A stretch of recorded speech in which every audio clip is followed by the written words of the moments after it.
Hello and welcome to this bonus episode of I Will Hold Space for Your Darkness. I'm your host, Erin Jane, and I just wanted to jump on today. So obviously for anyone paying attention out there, I didn't actually release a brand new episode on Friday. So I apologize for that. Simply just life in this week has just somehow gotten in the way of all of that. So basically, I think more just my intention for this week was to be able to jump on and just kind of, I don't know, check in, see how everyone was going. The week of Christmas and New Year's, I call it the week of limbo because no one knows what day it is, what time it is. We're all busy eating all of the food associated with it and opening the presents and all that kind of thing. But as we know in the first responder realm, it's not always the happiest of occasions for us because a lot of the time that we're working, we're still getting called to crazy jobs, critical incidents, all that kind of stuff. So, most of us are working straight through. So we really kind of just wanted to jump on and I guess sort of put it out there that, people are appreciative of what you're doing. People are grateful, and we're thinking of you, and really just to say thank you for, those of you who are working through. I know it's one of the challenging aspects of our jobs when, seemingly the rest of the country or large portions of the world kind of sort of seem to shut down around, Christmas, New Year's kind of time. And when you're in a job that it just simply doesn't, there's no part of our job that stops or slows down. So, when everyone else is kind of in that laid back, party, restful, cheerful mood and you're not, that can be challenging sometimes. So I guess I just wanted to acknowledge that and say thank you for the people who've been working through. And if you had to work on Christmas Day and this was your year to work and you missed out on, your family gathering and all that kind of thing, like I just I want to say that, we are appreciative of what you're doing. I know, on a personal note, like I have been that first responder driving to work at 6 a.m. on a Christmas morning. And I've also been the spouse of, having to get up and not have your spouse there and not be there to celebrate with you and share in those memories. And especially when you've got young kids and stuff, that could be really, really challenging. And I think as well, like one of the aspects that I was sort of thinking about earlier this week as well is just the fact that not everyone gets it, and I guess when it kind of comes down to, we've all got shitty relatives. Let's be honest. We all have some relatives that you're like, wouldn't necessarily have chosen you to be in my life, but apparently we share the same kind of blood, and sometimes it means I have to see you. And I think sometimes, there are just people who they just don't get it. They might work their 9-to-5 existence and just can't just simply understand the fact that we perform roles that we can't make it everything. Like with enough notice and stuff. Sure, sometimes, but other times we just can't. It's our year to work Christmas or someone's birthday, or in America might be your turn to work Thanksgiving. So it just is what it is sometimes. And sometimes, or you've worked a fucking night shift and you're tired, and so you might not rock up to the family gathering at the same time that everyone else is expected to, and they think that you're doing it because you're being disrespectful, or I don't know. But I think it's common. I think the commonality is that not everyone gets it. And they can make snide remarks and all that kind of thing, or like fucking so and so's a cop, all he does is sit around in a patrol car and eat fucking donuts and drink coffee all night. Like, why isn't he turning up on time? Why is he at home sleeping? Or firefighters sleep all night. Like, I'm sure he can make it to Christmas lunch. And like, I'm hoping that that's not the case, but I know that sometimes it is. And I think for me, as as a first responder spouse now, no longer a first responder role myself, like I think one of the most important things that you can do for your spouse is to have their back, which, look, let's be honest, we all sort of do naturally anyway. But I think just, when you do come across sometimes those relatives who just don't get it and they just always have to make that, they say that it's a joke and it's really not a fucking joke, and just make a snide remark, or in that roundabout way, like insult your partner, like, your number one job is to have your partner's back. And I think you're well within your rights to respectfully tell that person to fuck off.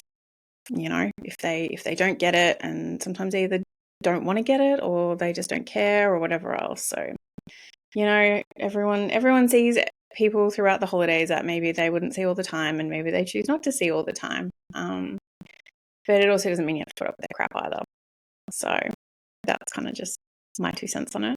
But yeah, I really just kind of wanted to say thank you to everyone working through this time, because it's tough and it's busy, and our jobs are challenging. Our jobs are challenging at the best of times, let alone, when there's family obligations and so much goes along with this time of year. So that was kind of just one aspect that I wanted to touch on today. And like I said at the start, this is just a very quick, solo bonus episode. So I, do have the intention to jump on and do these sometimes. I've just been honestly so fortunate that so many wonderful people have, been kind enough to come and jump on it and have a chat, that I sort of haven't, found myself in the place to be like, oh shit, I need to just do one myself. But today I just decided to.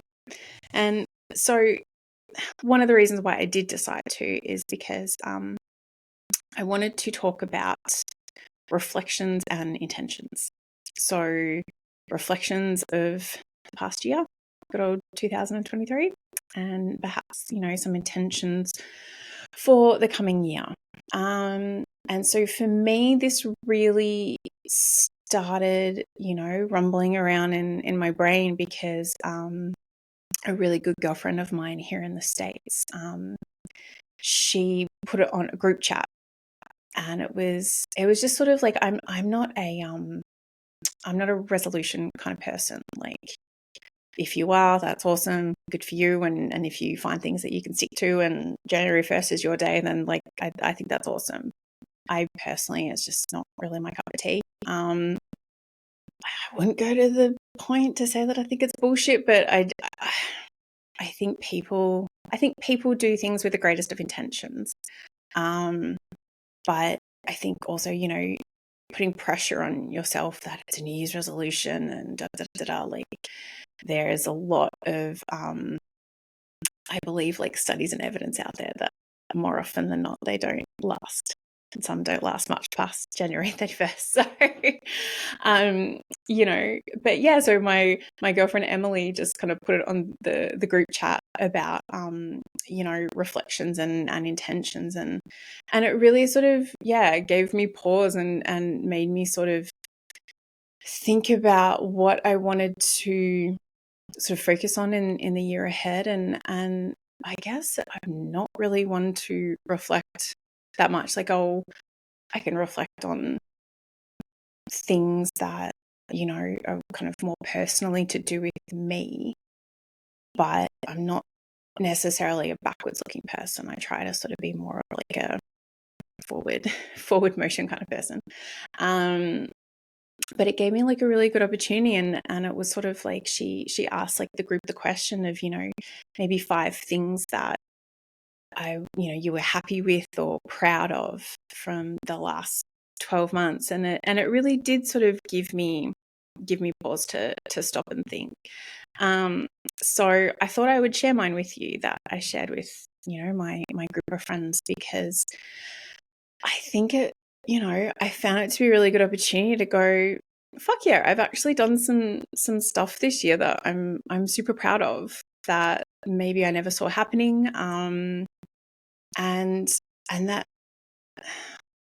sometimes, especially in all that we see in, our first responder roles, sometimes it's so easy to focus on the negative, or just get kind of caught up in it. And let's be honest, like, sometimes fucking drown in it, that we don't take the time to be proud of ourselves and to be happy and to celebrate, you know, those little victories, because they are really important. And, you know, achieving a goal or achieving part of a goal that, you know that you're on your way towards, like, you know, making that achievement, like, I think it's important, because I think it helps spur you on. So I wanted to share mine with you today, if that's all right. So the first thing, and these, may I say, are in no particular order. So the first thing that I was really, really proud of, I guess, is that I started university studies for the first time in my life this year. And it's something that I have, I don't know, like, thought about for, God, how old am I now? Like, the last 20 years. I have maybe a little bit more secretly, not so much like ever really kind of put it out there all that much, but I've always really wanted to study psychology.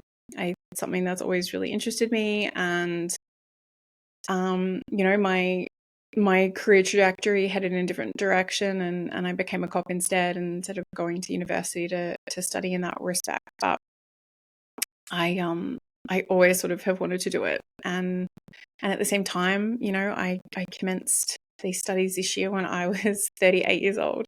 And I'd even like looked at it even when I kind of just started, like, first came over to the States after I got married and moved over here. And I was looking at doing it then. So yeah, we're talking like more like 8 years ago. And I found the prospect incredibly daunting. You know, it scared me. Like, I don't know, maybe it scared me to think that just to be starting doing something in my 30s, which most people, you know, do I guess a lot earlier. And I know that I'm not super old. I do understand that. I'm not trying to say that I am, but it just was, something that I'd sort of always wanted to do. But to take the plunge, it was daunting and anxiety inducing and all that kind of thing. So I actually just, took the plunge this year, and it's one of the best things I've ever done. Like, I'm learning so much, and it's so, and I think there's something to be said for studying when you're a little bit older, because I feel like, I don't know whether it's like you take it in more, but there is so much more joy and enjoyment, I feel personally, with learning now and studying now and having it seep in, and because it is something I am so heavily interested in, that I think, I don't know whether I would have done as well or be enjoying it as much if I had done it, you know, like 20 years ago. But here I am on the very, very slow mission to, you know, become a counsellor / therapist for first responders and emergency services members. I want to focus in helping treat trauma. So I've, you know, taken that first step. And so for something that, did scare me and I found incredibly daunting, just to, you know, finally take the plunge, that is sort of something that I am really proud of myself for, because it's good to do things that scare us sometimes, but it doesn't mean that, you know, you like it anymore when you're faced with a prospect. But, you know, like, as a life and wellness coach for first responders, you know, I think it's important to walk your talk, you know, and I always sort of like say it, that I'm not someone who would ever sort of ask anyone or expect anyone to do anything that I would never do. So facing up to your fears, doing something that challenges you, doing something that you find daunting, you know, I've got to do it too. So that's the first thing that I'm sort of really, really proud of this year. And the second thing is actually what you are listening to or watching right now, this podcast. I will hold space for your darkness. This is Honestly, something I never envisaged myself doing at all. I think I was a podcast guest for the first time, maybe back in February, it could have been 2023. And I was so freaking nervous. I was like shaking, my voice was shaking.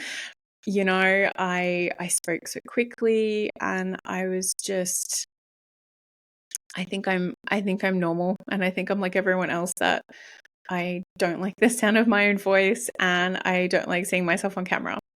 So the thought of doing this right now, like literally not, just like not something I would enjoy, or anything like that. But I ended up being a guest on a couple of different podcasts, including the Overwatch Collective with Greg. And I don't know, I guess the more I did it, the more comfortable I sort of felt, and the most way that you can. And I kind of just, I don't know, something just got sparked in my passion and in my ideas of wanting to have these conversations with people. I think there is so much humanity that can be shared amongst our first responder and emergency services community by just sharing our stories, sharing our experiences, sharing war stories, having a laugh, having a cry, saying fuck, that was terrible, and but yet I survived it and I'm still here. And this is what helped me, or this is what someone did to help me. Like, I think sharing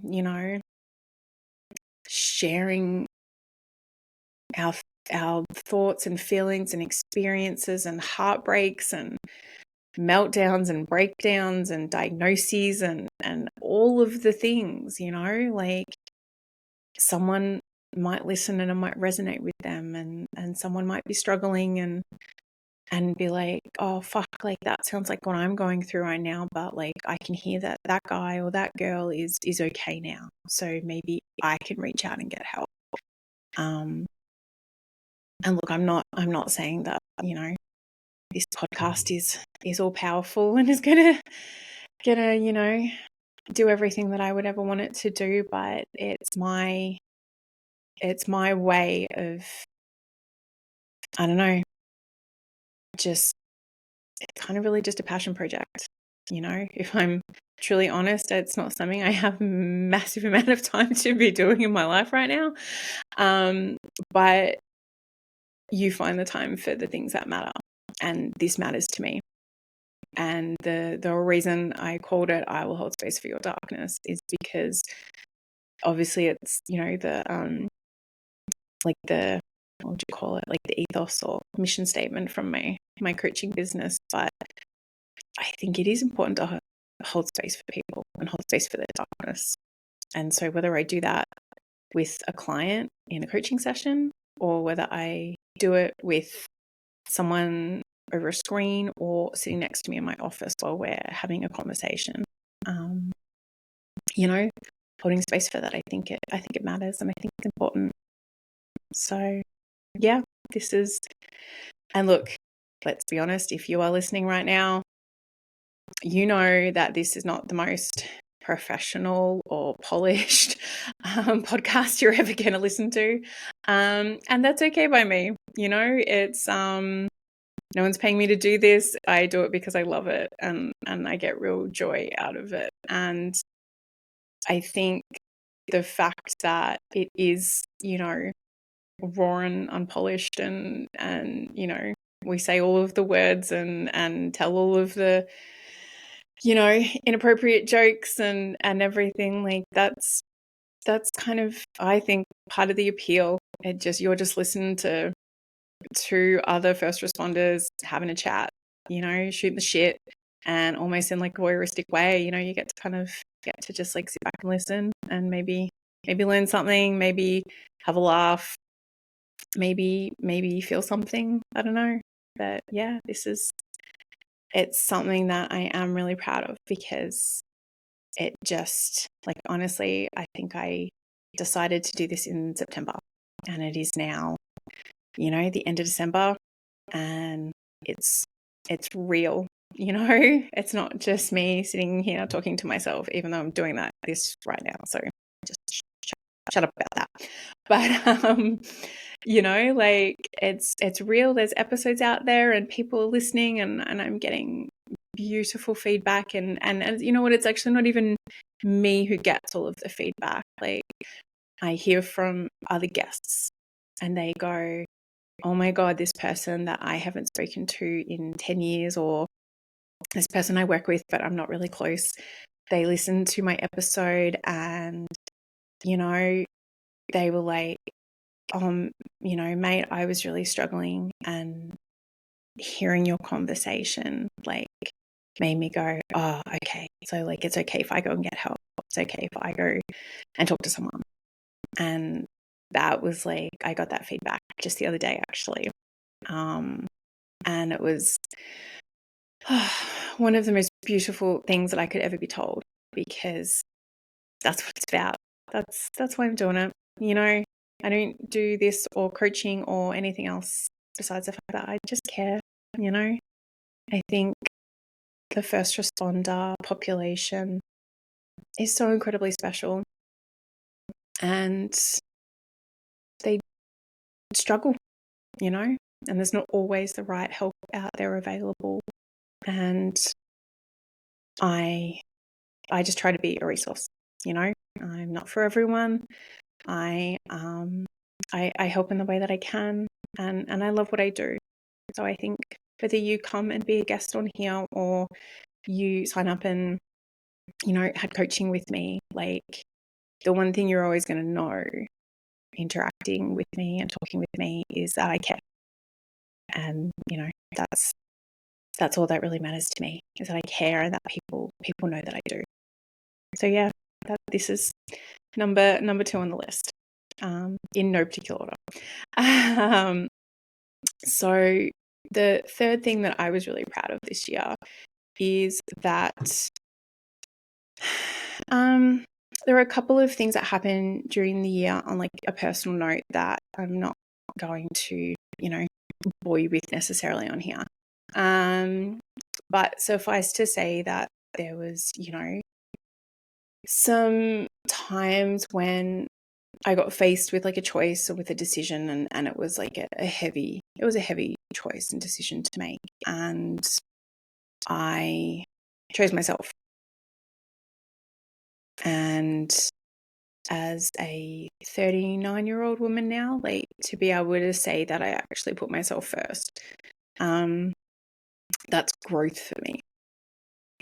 I have probably been a people pleaser a lot of my life, and not wanting to get in trouble or rock the boat or upset anyone.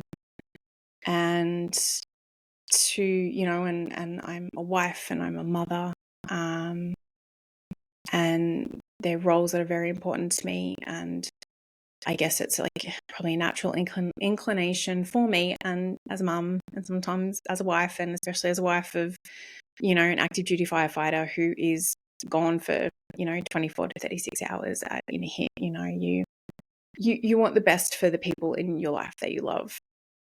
So, making sure my boys are good, the big one and the little ones, before I, take care of myself, it's just sort of been normal and natural for me. And there's not anything wrong with that. But I've also had to learn that, if I put myself last, then it's not going to work out well.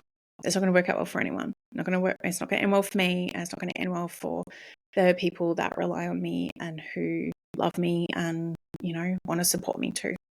So when faced with a decision that would have altered things a lot, I chose me.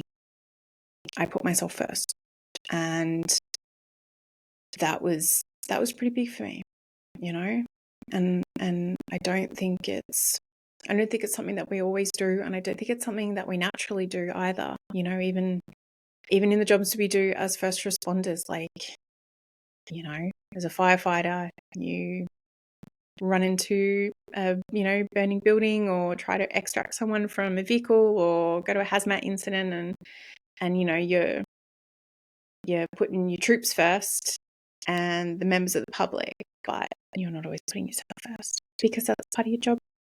Same as being a cop, same as being an ambo or a paramedic. Like, that's our job. We put other people first, and that easily bleeds into your private life. So for me, that was a really proud moment personally, that I was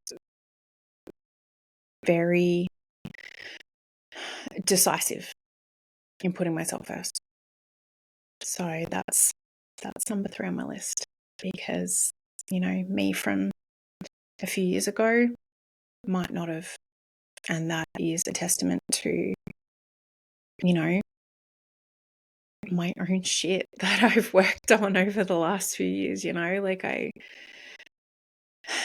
sort of, I've said it to, like, you know, friends before and stuff, and it might not sound right, so forgive me if it doesn't come out great, but I think my husband is a very good man, and I've done a lot of personal work on myself since we have been married, because I guess I've had the time to, you know. When I was a cop, I think I was just in survival mode a lot of the time, not facing up to shit, not dealing with shit, just, you know, whatever.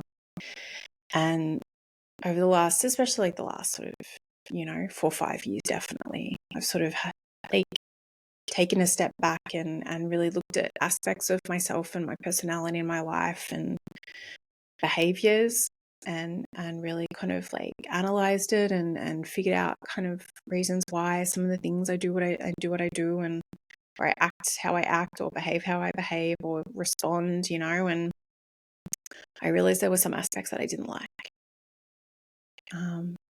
So I changed them, and I fixed them, and I worked on them, and faced up to shit that, you know, I hadn't faced up to for the longest time. And it's not always like the most enjoyable, but it was necessary.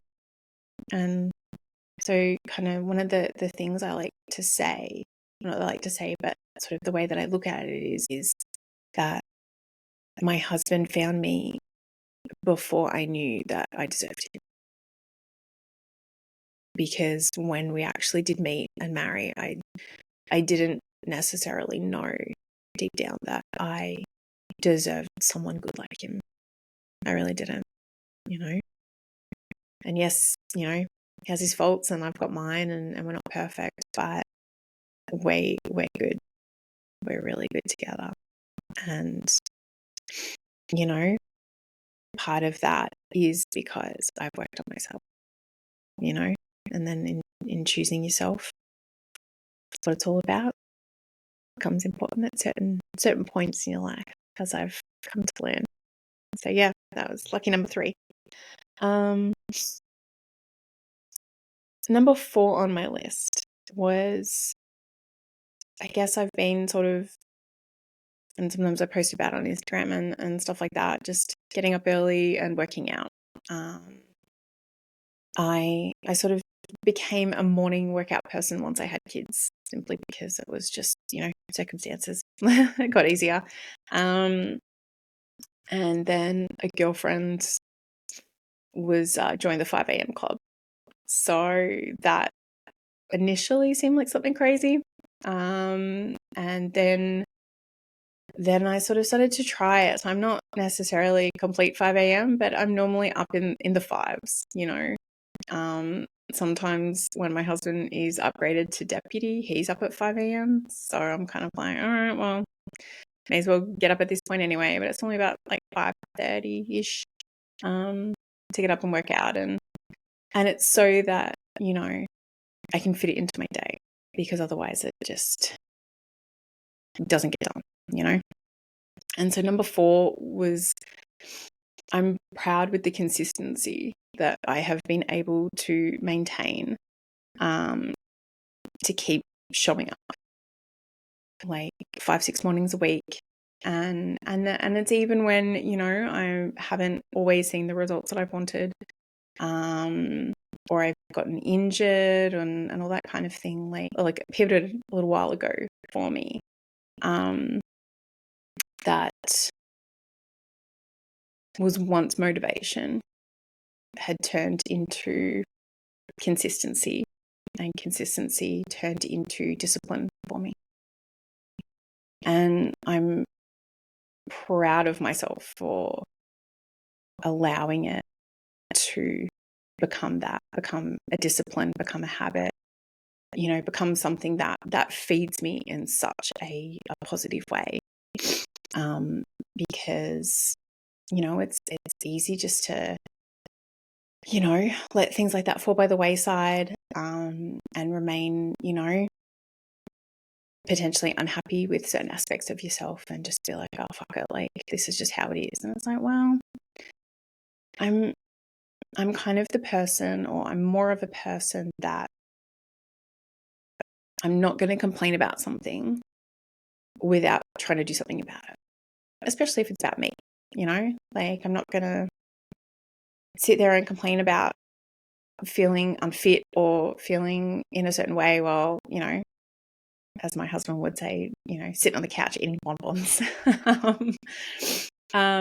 So, like certain aspects of myself I wasn't happy with. So I get up at 5:30 and train, and that's what I do, and so yeah, that, and then definitely some pride that goes along with that is just now part of my life. It's kind of not even really something I think about a hell of a lot, and might get interrupted by like a sick kid, or hubby going away or something like that. Like, yeah, sometimes, but I've also kind of been better at pivoting and going like, okay, like didn't get much sleep last night because, little one was sick. All right, like, be a little bit kinder to yourself today, and either, take this as your rest day, or you know what, like work out at midday, work out in the afternoon, like just consistency and having it become just part of my life now. It's my lifestyle, and I love it, and it feeds my body, it feeds my mental health. I actually get almost more mentally out of my workouts, because for me, it sets the intention for the day. Even if I have a shitty workout, and let's be honest, everyone has shitty workouts every now and then, and you just feel like, ugh. But you know what? Like, you might be frustrated or annoyed that you had a shitty workout, but you don't regret getting up to work out. I don't think anyone ever does. So, I have my own goals that I'm working towards, and it's a long, frustrating process, but it's now just been something that I learned to love, and it's part of my life, and especially for me, I think leading by example for my kids is important. So showing them that exercise is important, being strong, being fit, eating healthy, that you can go back and study and have a, kind of a complete career shift in your 30s is okay. Like starting a brand new career is okay. So many things, but leading by example, and that's one of them for me. Just showing my kids that, how much you get out of moving your body and feeding your mind is, something that's definitely something that's important to me. So yeah. And the last on the list, but as I would say in no particular order, because I wouldn't want him to listen and feel like he's the last on my list. But I am coming up on 10 years of marriage with my husband. And that's like, something I'm pretty fucking proud of, because not only did I, meet and marry a good man, but I also, like, us getting married was also a big turning point in my life, and not necessarily just in the regular ways that it might be in terms of you get married and you might have kids and all that kind of thing. Like, almost every aspect of my life changed when we got married. Within sort of the next 12 to 18 months, I had left my country. I left the only career that I thought that I'd ever wanted. I came to a country where he was the only person that I knew, and had to find my way and establish myself. And that took guts. It took maybe a little bit of craziness too. But it took courage to do that. And I'm sure that, probably more than half of the people who attended our wedding might have thought we were fucking crazy for, getting married when I lived in one country and he lived in another. But, 10 years and 2 kids later, like our anniversary is in March, which we will actually be in Australia for. So, and Australia is where we got married. So I'm actually pretty stoked about that. We'll get to celebrate our anniversary in the country where we got married. But we've gone through ups and downs like every couple does, and I think having children away from my support network was definitely like a challenge for me. Always, thinking that you're gonna have all your friends around when you have babies, and your family, and like your mum and your sister and all that kind of thing, and people have visited, which is great, and so lucky to have that. But it has been challenging, and making new friends as an adult is hard and weird sometimes. So, and yet I've managed to, create a beautiful group of friends over here. And I'm so fortunate for that. They keep me grounded, and they've become, just as important as people who I love and people who I've been friends with for many, many years back home, and it's now everyone just complements each other, instead of just kind of maybe having a couple of friends here, but, not that it would be surfacey level, but probably friends for a certain amount of time that would, maybe have an end date, and then having what I felt like, was like my real friends back home. Well, to actually make real friends here, and to, have them to rely on, and, be supportive and share experiences with, and it's been, the friends I've made over here, like we've shared motherhood together. We all sort of, most of us met when we just had our first children, and then we sort of had our second children, like most of us together as well. So it's been, and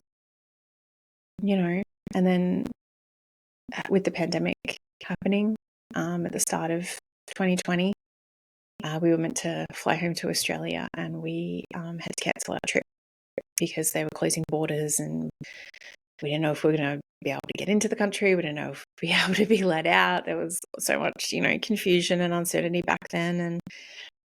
And regardless of what anyone believes about the pandemic now, like, you're entitled to your opinion. Cool. I'm not gonna argue with anyone about that. Everyone's experience was subjective, so that's totally fine. For me personally, I was kind of like locked out of my country for, the better part of 3 years. And so that was something as a couple, during our marriage, like my husband and I had to deal with, and it was, it was an upsetting time. Not something I've probably thought about for a little while there. But yeah, so I guess what I'm sort of getting at is we're a normal couple, you know. And we've had our good times and bad, and definitely way more good times than bad, and we're really fortunate like that. And I always know and feel that I have his support, and I hope that he knows and feels that he has mine. And you know, I think 10 years and 2 kids is it is something to be proud of. So it is something that I take pride in, and I'm proud that I took a leap of faith in the way that I did. And even though, you know, my life changed and was, you know, some challenging times, like there are zero regrets. I love what we have. I love what I do now. You know, I still speak to everyone who's important back home. You know, made beautiful friends here, and you know, marriage is something that you work on. So, you know, we do in the way that suits us. And yeah, so yeah, that's lucky number 5 on my list. So yeah, I am gonna make a post on this on Instagram, hopefully when I'm finished recording. But I will write it in the comments. But I hope that this gives someone else some pause to maybe have to think about some of the things that they might be proud of, or to even just go back and think and reflect. Just be like, hey, what did I do this year that I fucking kicked ass at? You know, because I'm sure you'll be able to find something. And the second thing that I wanted to talk about was intentions. Like I said, you know, my girlfriend was like, what are we proud of, and what do we want to look towards for 2024? And again, yeah, like I said, I'm not a resolution kind of person, but to kind of maybe have like an intention, I'm like, I could, you know, I could go with that. And the first thing that came to my mind was just to keep pushing. You know, keep pushing forward towards goals. And I think, you know, it kind of probably complements, you know, some of my reflections and things that I was proud of for this year. But, you know, my husband and I sort of have a not really like a motto. I wouldn't call it a motto. It's kind of more just like maybe like a focus with like our life together and things that we try to accomplish and goals we have. It's like no matter what's going on, we always want to have forward momentum. So, and if you kind of like are heading in one direction and then you kind of reach a roadblock, well, then you like fucking pivot and then like you head in a different direction and you just like get around it. So I think that's sort of, you know, to keep pushing forward. So like, you know, I talked about like my, you know, building on my motivation to become consistent and then become disciplined. Like, you know, keep pushing on my fitness goals, keep pushing on, you know, working on myself in elements that I still, you know, might feel like need work, or come across this year where there might be something I'm like, oh, I hadn't sort of thought about that or realized that or, you know, considered that, to keep, you know, keep pushing on maintaining my relationships and my friendships, because they take work, they take effort, they take love and attention. And, you know, I think there's those, do you call them like the concentric circles of, you know, there are the people who need your love and attention, like every single day. And then the concentric circle opens and it's like, you know, who am I going to talk to? Who am I going to give my time to? Who am I going to give love and attention to? And so then you have, you know, the differing degrees. And even, you know, my very best friend at home, who I, you know, have a matching tattoo with, you know, her and I don't talk every day, and she's one of the most important people in my life. So it's kind of just like but then when we do talk, it's amazing. And we go through patches. Like sometimes we'll talk every day for like a week and then we won't talk for a couple of weeks, and that's okay. So I think it's just feeding the relationships in the way that they need to be fed, whether it is someone who you talk to every day, whether it's someone that you touch base with once a month, whether, for me, some people, I only see when I go home to Australia, and,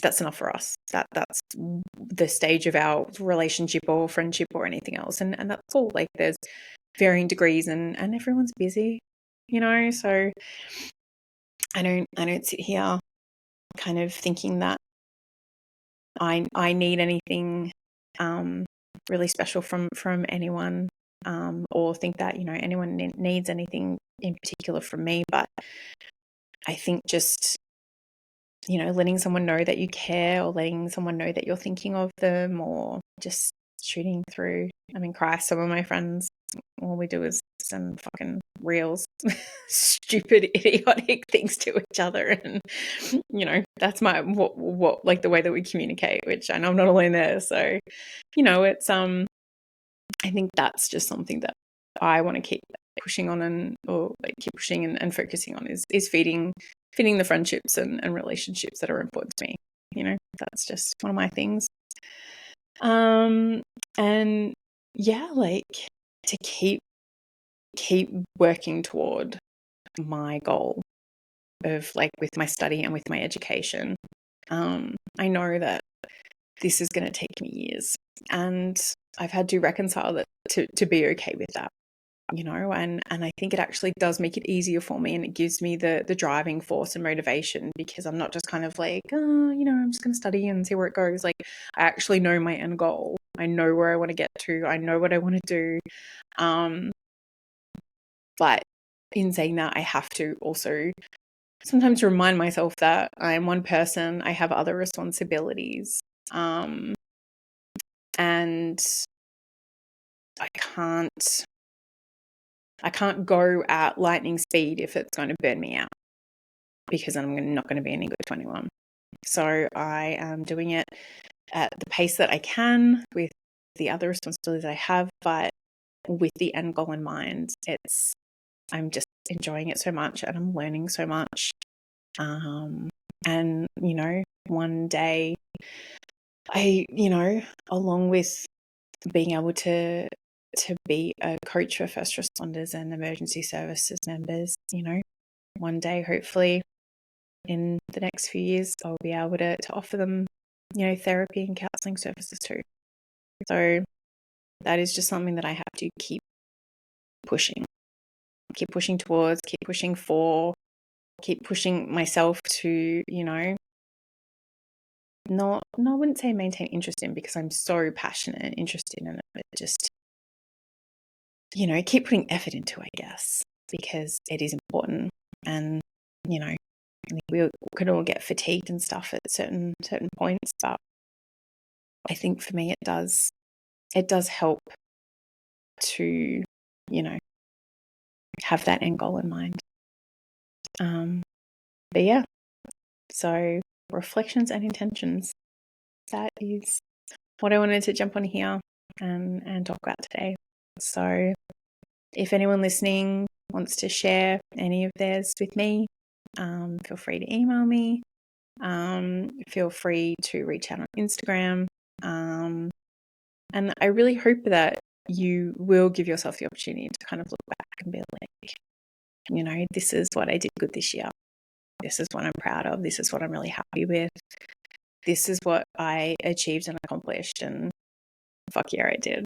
I really hope that you'll give yourself that opportunity. And I'm very, very thankful and grateful to my friend Emily for planting the seed for this episode, because I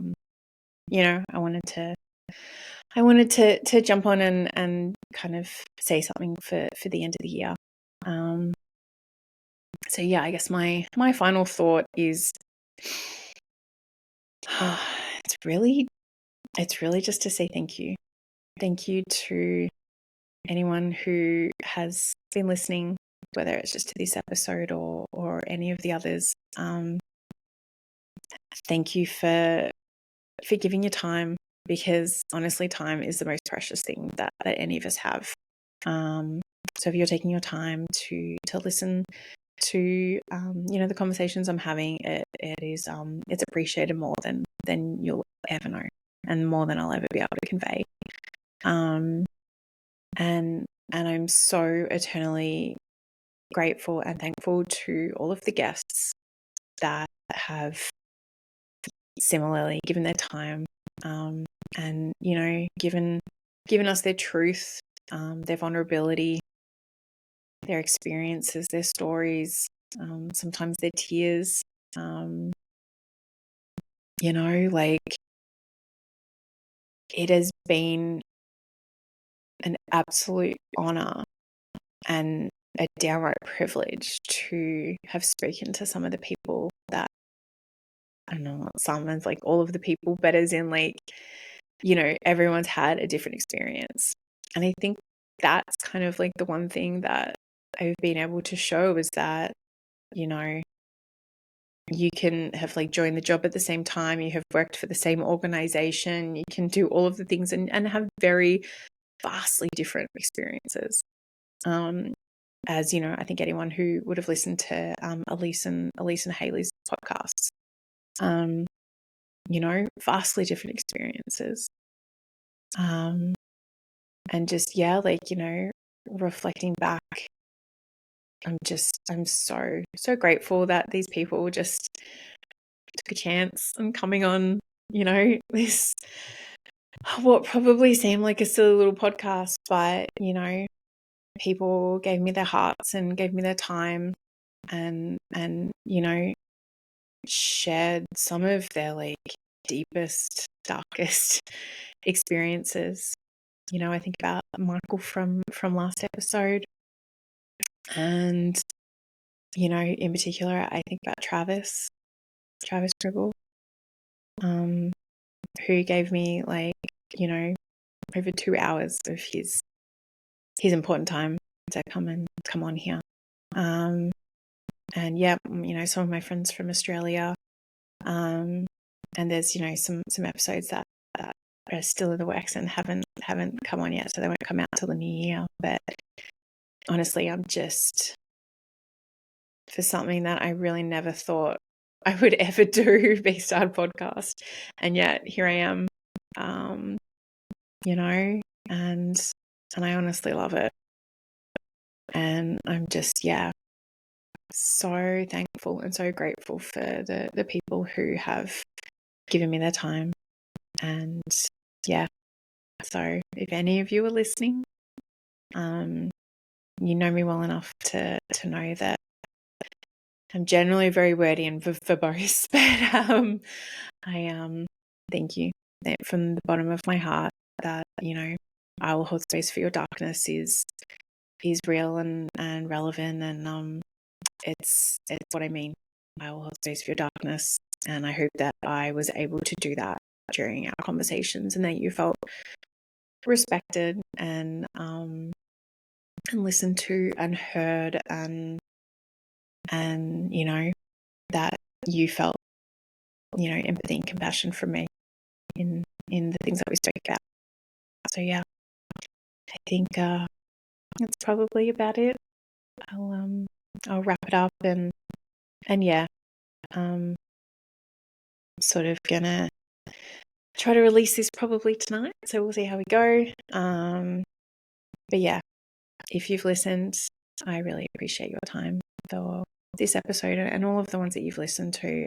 It is honestly, this podcast is one of the things that I'm proudest of this year, and I hope to soldier on, keep pushing, and continue on with it next year. And